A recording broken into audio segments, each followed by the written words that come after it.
Subscribe कीजिए। सरकार सल्लल्लाहु अलैहि वसल्लम के सामने साहबा तशरीफ फरमाते, एक खातून ने हुजूर सल्लल्लाहु अलैहि वसल्लम की खिदमत के अंदर बेहतरीन चादर पेश फरमाई। वो खवातीन भी कैसी थी कि आकाए करीम सल्लल्लाहु अलैहि वसल्लम से कितनी मोहब्बत करती थी, बाप से ज्यादा, शौहर से ज्यादा, भाई से ज्यादा, बच्चों से ज्यादा, सबसे ज्यादा अगर उस दौर की खवातीन के दिल में किसी की मोहब्बत थी तो मेरे आका सल्लल्लाहु अलैहि वसल्लम। इतनी मोहब्बत कि आका पर सब कुछ लुटाने के लिए तैयार। मैं एक वाकया आपको बताऊं। सरकार सल्लल्लाहु अलैहि वसल्लम हिजरत के लिए सिद्दीक़ अकबर रज़ी अल्लाह ताला अन्हु के साथ जब तशरीफ ले जा रहे थे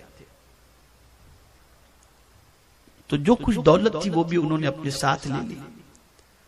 उनकी बेटी हजरत अस्मा,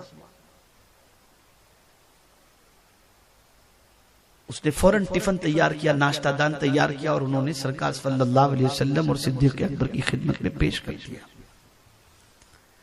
2 दिन गुजरे थे या 1 दिन गुजरा था तो सिद्दीक़ अकबर रज़ी अल्लाह ताला अन्हु के वालिद हजरत अबू कुहाफा वो नाबीना हो गए थे, ज़ईफ थे।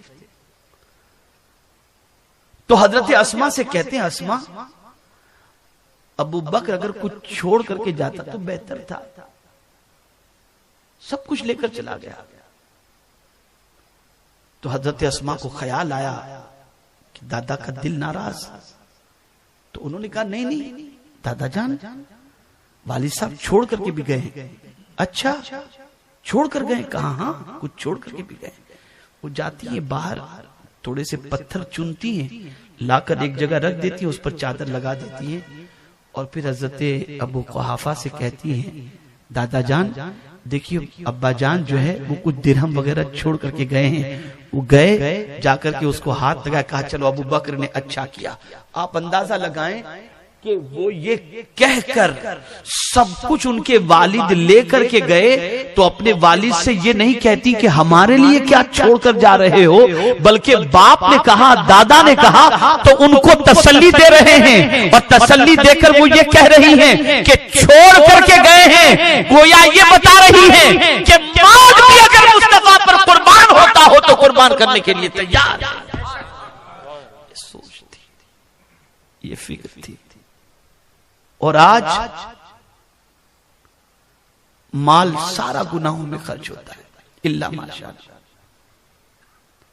कहां है हमारी बहनों में आकाए करीम सल्लल्लाहु अलैहि वसल्लम की जैसी मोहब्बत होनी चाहिए वैसी मोहब्बत नहीं। गुनाह की मोहब्बत, सीरियल की मोहब्बत, नाच गानों की मोहब्बत, बुराइयों की मोहब्बत, पता नहीं क्या क्या मोहब्बतें दिल में बैठ गई। तो वो खातून थी, बेहतरीन चादर हुजूर की खिदमत में उन्होंने भेजी। मेरे आका सल्लल्लाहु अलैहि वसल्लम ने देखते ही बहुत पसंद किया उस चादर को, फौरन हुजरे में तशरीफ ले गए और जाकर सरकार सल्लल्लाहु अलैहि वसल्लम वो चादर पहनकर तशरीफ लाए। अभी आकर बैठे ही थे कि एक साहबी ने कहा, हुजूर चादर बहुत अच्छी है, मुझे पसंद है, मुझे ही इनायत फरमा दे। और कुर्बान जाइए मेरे आका की अजमत पर, कभी किसी को ना कहते ही नहीं थे, ना कहते नहीं थे। मांगा उन्होंने, हुजूर सल्लल्लाहु अलैहि वसल्लम ने फरमाया ठीक है अभी देता हूं। फिर गए हुजरे के अंदर, जब हुजरे में जाकर ये चादर चेंज करने गए तो सहाबा उस सहाबी पर टूट पड़े लफ्जों के जरिए।